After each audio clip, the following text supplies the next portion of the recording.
Welcome to Peddannayya channel. హైదరాబాద్లో మన farm house చూద్దాం రండి. చూడండి బొబ్బాయికాయలు ఎంత కింద కాస్తున్నాయో చూసారా, కింద నేల మీద పైన కూడా ఉన్నాయి, కింద కూడా ఉన్నాయి బొబ్బాయి పళ్ళు. చూడండి మన ఫామ్ హౌస్. వరి కూడా ఉంది, ఆర్గానిక్ వరి అన్నమాట. మనం మొక్కల గురించి వాటిచ్చే ప్రతిఫలాలు, పండ్లు ఇవన్నీ తెలుసుకుందాం ఈరోజు ఈ వీడియోలో. చూడండి, మన ప్రభుత్వం చిన్నకారు సన్నకారు రైతుల కోసం ఒక అవకాశం కల్పించింది, ఒక అవగాహన సదస్సు కూడా పెట్టింది. ప్రభుత్వం అమలు చేస్తున్న ఈ పండ్ల మొక్కల పెంపకం పథకాన్ని రైతులు సద్వినియోగం చేసుకోవాలి. ముఖ్యంగా చిన్నకారు సన్నకారు రైతులు పంట భూముల్లో పండ్ల మొక్కలను పెంచుకోవడం ద్వారా ఆదాయం వస్తుంది. మీకు ఈ 3 సంవత్సరాల్లో చెట్లు పళ్ళు కాస్తున్నాయి, చాలా రకాలు ఉన్నాయి. ఇవన్నీ కూడా మీరు ఉపాధి హామీ పథకం ద్వారా తెచ్చుకోవచ్చు. మొక్కలు ప్రభుత్వం ఫ్రీగా ఇస్తుంది. జాతీయ గ్రామీణ ఉపాధి హామీ పథకంలో ఉద్యానవనంలో ఈ మొక్కలు మీకు దొరుకుతాయి. ప్రతి ఒక్కరూ కూడా ఈ అవకాశాన్ని సద్వినియోగం చేసుకోవాలి.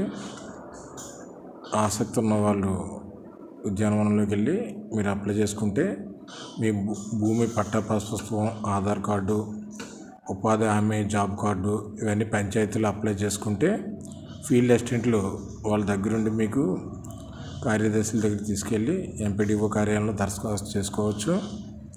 ఒకసారి మీ అందరూ ఈ అవకాశాన్ని సద్వినియోగం చేసుకోండి.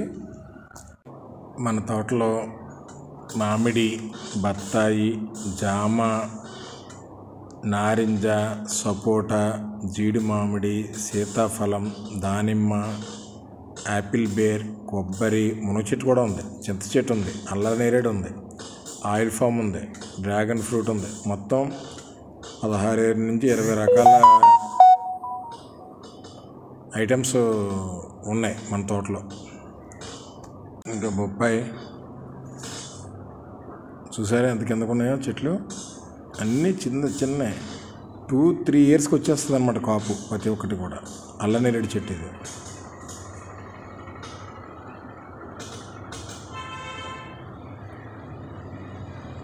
ఇట్లా న్యాచురల్గా మనకి మందు వాడకుండా ఆర్గానిక్ ఫ్రూట్స్ కానీ, ఆర్గానిక్ ధాన్యం పక్కనే పొలం, అది వరి అదంతా. ఇట్లా ఆర్గానిక్స్ తినడం వల్ల చాలా ఆరోగ్యం అన్నమాట. మనం ప్రతిదీ కూడా బయట కొనే ప్రతి దాంట్లో కూడా ఈ మందులు వాడి ఈ ఆరోగ్యాన్ని మనం ఖరాబ్ చేసుకుంటున్నాం. నిజంగా ఆరోగ్యంగా ఉంటే చాలు, ఐశ్వర్యవంతుడే. ఆరోగ్యమే మహాభాగ్యం అన్నారు కదా, అట్లా ఆరోగ్యంగా ఉంటే మహాభాగ్యం అనమాట. మన జేబులో డబ్బులన్నీ ఎక్కడ పోతున్నాయి? ఇప్పుడు హాస్పిటల్కి పోతున్నాయి. హాస్పిటల్ అనేది మనకి పోకుంటే మన ఆదాయం అంతా, మన ఇంట్లో ఉన్న డబ్బు అంతా మందే కదా. ప్రతి చిన్న పిల్లల దగ్గర నుంచి పెద్దవాళ్ళ వరకు ఈ కలుషితమైన ఆహారం తినడం వల్ల ఈ ప్రాబ్లమ్స్ వస్తున్నాయి. అది చూడండి, పనసకాయ ఎంత కిందకు ఉందో. చెప్పేది ఏంటంటే, చిన్న ఇల్లున్నా సరే ఇంటి పైన కూడా మీరు మొక్కలు పెంచుకోవచ్చు అనమాట. చిన్న పళ్ళ మొక్కలు, పెద్దగా చెట్లు అయిపోయిన అవసరంలే, ఇంటి పైన కూడా మీరు మొక్కలు పెంచుకోవచ్చు. ఈ మొక్కల వల్ల మంచి ఆదాయం ఉంటుంది, ఆరోగ్యం కూడా ఉంటుంది. నిమ్మపల్లి ముగ్గుని చూడండి. ఇవి కొన్ని మొక్కల నుండి బట్టలు కూడా వస్తాయి కదా, పత్తి, ఔషధాలు, ఆయుర్వేదంలో కూడా ఔషధాలు కింద వాడుతున్నారు. ఇంధనం, ఇంటి నిర్మాణ సామాగ్రి, మరియు కళలు, ఇలాంటిన్నిటికీ కూడా ఉపయోగపడుతున్నాయి.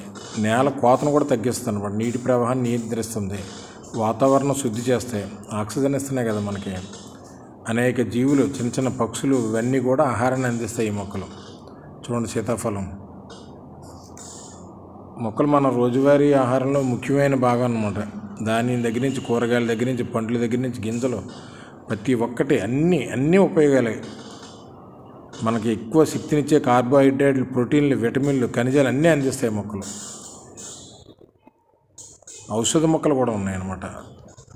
పూర్వీకులంతా ఔషధం అంతా మొక్కల నుండే కదా, ఆ పసరపిండి బతికేవాళ్ళు. ఇప్పుడు కూడా చాలా ఏజెన్సీ ఏరియాలో వాళ్ళ వైద్యం చూస్తే అసలు నిజంగా వండర్ అనిపిస్తుంది. ఆ మొక్కల ఆకులు తీసుకొచ్చి వాళ్ళ వైద్యం చేస్తారు. నిజంగా గ్రేట్ అనమాట. మొక్కలో ఉన్నది నిజంగా భూమి తల్లి మనకి బోల్డ్ అంత వనరులను ఇచ్చిందబ్బా. అందరూ మనం ఉపయోగించుకోవాలి ఈ మొక్కల్ని. మనకు ఆక్సిజన్ ఎక్కడి నుంచి వస్తుంది? మొక్కల నుంచే కదా. చెట్లు వేర్లు నేలను పట్టి ఉంచుతాయన్నమాట. ఈ భూకంపాలు రాకుండా ఉండాలంటే కూడా చెట్లు ఎక్కువ ఉండాలి. చెట్లు ఉండడం వల్ల చెట్లు వేర్లు ఈ భూమిని గట్టిగా పట్టుకుని ఉంటాయి అన్నమాట. స్కోప్ ఇవ్వవు. ఈ భూకంపాలు కూడా అరికడతాయి. నీటి ప్రవాహాన్ని మందగించి వరదలను కూడా తగ్గిస్తాయి. వర్షాలు కురవడానికి సహాయపడతాయి మొక్కలు. వన్యప్రాణులు, పక్షులు నివాసానికి ఆహారాన్ని అందిస్తాయి. ఏజెన్సీ ఏరియాలో ఎన్ని వన్యప్రాణులు ఉన్నాయి. చెట్లు నరికేయడం, ఇప్పుడు ఈ రియల్ ఎస్టేట్ ఎక్కువైపోయి చెట్లు నరికేయడం, ఉన్న వాతావరణం అంతా కలుషితం. అట్లా ఉన్న జాగాలోనే ఇల్లు అయితే కంపల్సరీ, ఇల్లు లేకుండా ఉండలేం కాబట్టి ఇంటి కోసం కంపల్సరీ రియల్ ఎస్టేట్ చేస్తారు. సైట్ కావాలి, జనాభా పెరిగి కొద్దీ ఇల్లు కావాలి కాబట్టి. కానీ ఇంట్లో నేను చెప్పేది ఏంటంటే ఉన్న ఇంట్లోనే ఆ కొంచెం ప్లేస్లోనే మొక్కలు నాటండి. ఈరోజు వేసే ప్రతి మొక్క మీరు ఎంతో ఉపయోగపడుతుంది. మా ఊర్లో ఒక సామెత ఉంటుంది కోనసీమలో, ఒక కొబ్బరి చెట్టు కొడుకుతో సమానం అని చెప్తారనమాట. అట్లా తినే వస్తువులే మొక్కలే కాకుండా లెమన్ గడ్డి అని అంటారు. లెమన్ గడ్డితో ఆ గడ్డి నూనె తీసుకుని ఆ షాంపూలు, సెంట్ బాటిల్స్, సౌందర్య సాధనాలు, పెయింటు, వార్నిష్, టెర్నిస్, రబ్బరు, కందనాలు ఇవన్నీ కూడా చాలా తయారవుతుంటాయి. లెమన్ గడ్డి కూడా ఉంది మన దగ్గర దీంట్లో. అది మన లెమన్ చాయ్ అంటాం కదా. లెమన్ చాయ్లో ఆకు మరగబెట్టుకుని వేసుకుంటే సేమ్ లెమన్ చాయ్ అదే. చూడండి, నారింజ మొక్క. నారింజ సి విటమిన్ ఇస్తుంది. ఎండలో నడిచి వెళ్ళేవాడికి నీడను ప్రసాదిస్తాయి. ఎండలో వెళ్తుంటే ఏమనిపిస్తుంది? చెట్టు రాగా నీడను ఆగుతాం కదా, అమ్మాయి అనిపిస్తుంది ప్రాణం. Thank you so much your watching. Thank you all. Bye bye. See you.